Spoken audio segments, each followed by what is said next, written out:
We've crafted a tool for processing wood. Now we craft a tool for projecting force. The survival bow is arguably the most complex and rewarding piece of primitive technology you can create. It's an engine of stored energy, a silent hunter, and a formidable defensive weapon. Mastering its creation requires patience, an understanding of the wood itself, and a delicate touch. In this guide, we will transform a simple stick and string into a machine that can put food on your fire from 100 yards away. The primitive bow, a masterclass. Chapter 1. The theory of the bow. An axe is a wedge, but a bow is a spring. It is a machine designed to store your slow, steady muscle energy and release it in a single explosive instant. The entire principle of a bow is based on its ability to bend, and crucially, its desire to return to straight. The side facing away from you, the back, is under tension. The side facing you, the belly, is under compression. If the back breaks, the bow explodes. If the belly breaks, it collapses. Our job is to balance these forces perfectly. Chapter 2. Sourcing the stave. The soul of the wood. The wood is everything. You are looking for a stave, a straight, dense, and elastic piece of hardwood. While classics like Osage Orange or Yew are legendary in the Arizona wastes, mesquite is your champion. It's tough, resilient, and holds energy well. Find a straight sapling, about 6 feet long and 2 inches thick. The grain must be perfectly straight with no knots, twists, or side branches on the back side of the bow. You will choose one pristine growth ring on the back and follow it from tip to tip. This unbroken layer of wood fiber is the soul of your bow. Do not violate it. Chapter 3. Tillering. Teaching the wood to bend. This is the most important and time-consuming part. Tillering is the art of removing wood from the belly to teach the limbs to bend in a perfect uniform arc.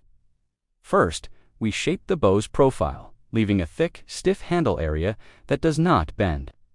Then we begin removing wood from the belly of the limbs. Use a sharp knife or a piece of obsidian as a scraper. Remove a little wood, then check the bend. Repeat. You are looking for stiff spots that aren't bending and hinges that are bending too much. Scrape wood only from the stiff spots.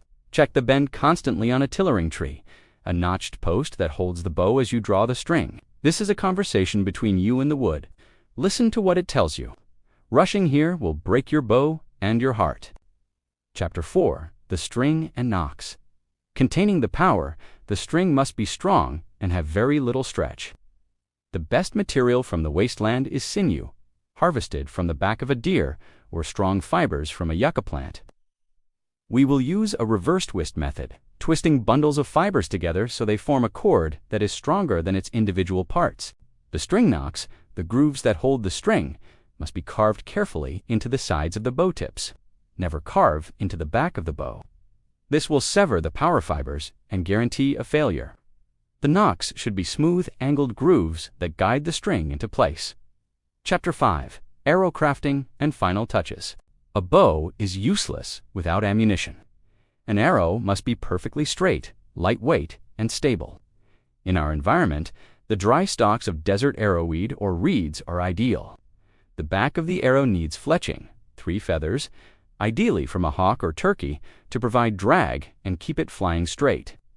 The front needs a point. For small game, a simple, sharpened, fire-hardened tip will work. For larger threats, a stone point napped from obsidian is a must. Your finished bow should be sealed with animal fat or pine pitch to protect it from moisture. Chapter 6. Conclusion.